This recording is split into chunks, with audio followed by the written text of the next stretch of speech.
Buenas, buenas. Aqui quem fala é Vinícius Fonseca e seguimos com a nossa série dos ciclos biogeoquímicos.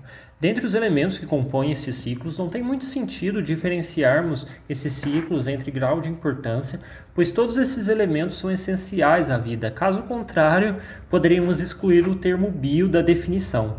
Agora, uma diferenciação possível de ser feita é o grau de complexidade desses ciclos, seja no número de reservatórios que o elemento se estabelece, como vimos, por exemplo, no episódio anterior do carbono, ou seja, no número de processos ou reações químicas que o elemento está sujeito, em que o elemento pode estar presente em diferentes formas químicas e tomar diferentes rumos. Este é o caso do nitrogênio, que quando na forma assimilável, ele pode seguir por diferentes vias metabólicas. E aqui entramos em um conceito-chave do ciclo do nitrogênio, que é o nitrogênio assimilável. Assimilável significa passível de ser absorvido pelos organismos. O gás nitrogênio é o componente mais abundante na atmosfera terrestre, compreendendo aí em torno de 78% na sua composição, em termos de volume, e se apresenta numa forma estável devido à ligação covalente tripla que se estabelece entre os dois átomos de nitrogênio. Apesar do nitrogênio ser o componente mais abundante na atmosfera, apenas alguns organismos conseguem assimilar esse nitrogênio, como por exemplo algumas classes de bactérias, que podem ser tanto aquelas de vida livre, como aquelas que formam associações simbióticas com plantas, ou organismos da classe das arqueias. Nesse processo de fixação biológica do nitrogênio, esses organismos possuem um complexo enzimático chamado de nitrogenase, que catalisa a transformação do gás nitrogênio, o N2, em amônia.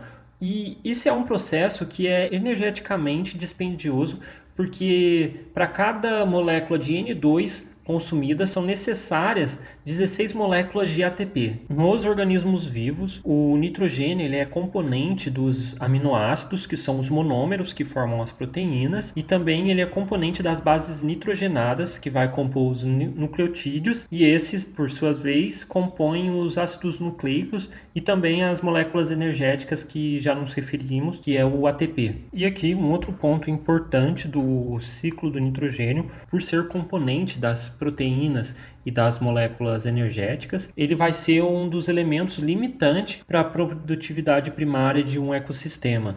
Após esse processo de fixação biológica do nitrogênio, que transformou o N2 em amônia, essa amônia pode passar por um processo de nitrificação, que é feito por micro-organismos no solo, que vai transformar essa amônia em nitrito e posteriormente em nitrato. Após essas duas etapas de fixação biológica e da nitrificação, vamos ter disponível ali na solução do solo tanto o amônio, que é a forma protonada da amônia, como o nitrato, que são as formas passíveis de ser absorvida pelas plantas. Dessa necessidade que as plantas têm da fixação biológica para absorver o nitrogênio, uma classe de plantas vai formar uma relação simbiótica com bactérias, que essas bactérias vão se acumular nas suas raízes, na forma ali de nódulos, em que as bactérias que ficam hospedadas ali vão realizar esses processos de fixação e diretamente essa amônia produzida vai ser transferida para as plantas. Comumente esse grupo de plantas é referido como leguminosas, mas a definição correta delas é a subfamília da Faboideae, dentro das fabáceas, que temos aí como representantes a crotalária, feijão gandu ou mesmo a soja, que estabelecem essa relação simbiótica com bactérias que vão favorecer essa absorção de nutriente. Uma vez no organismo vegetal, essa amônia ou nitrato absorvido diretamente do solo vai seguir a via metabólica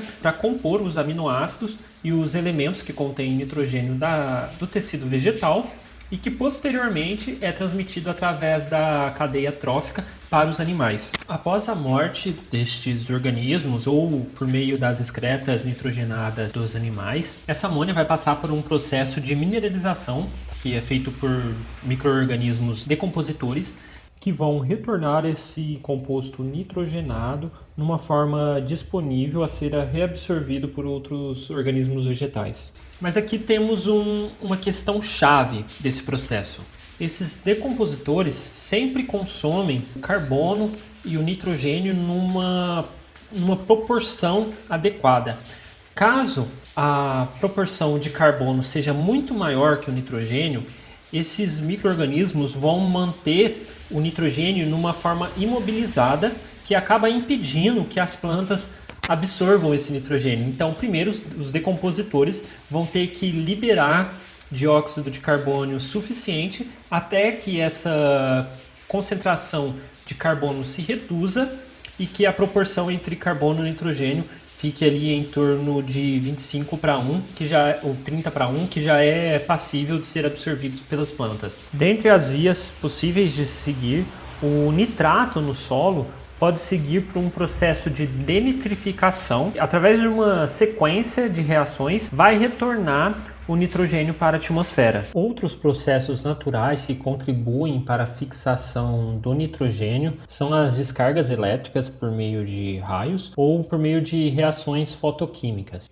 Mas a contribuição desses processos é bem baixa quando comparada com a fixação biológica. Agora, um outro processo que tem impactado bastante neste ciclo do nitrogênio e que não ocorria naturalmente e que foi introduzido pelo homem é o processo de Haber-Bosch, que em condições de alta temperatura e pressão e utilizando o ferro como catalisador, realiza a síntese da amônia a partir dos gases nitrogênio e hidrogênio. E um dos principais destinos dessa amônia produzida nesse processo é para a produção de fertilizantes sintéticos. Essa amônia acaba não tendo nenhuma diferença em termos de constituição química quando comparada com aquela realizada na fixação biológica, mas o problema maior é que o uso excessivo destes adubos químicos acabam incorporando uma quantidade de nitrogênio no solo que não seria incorporado por processos naturais.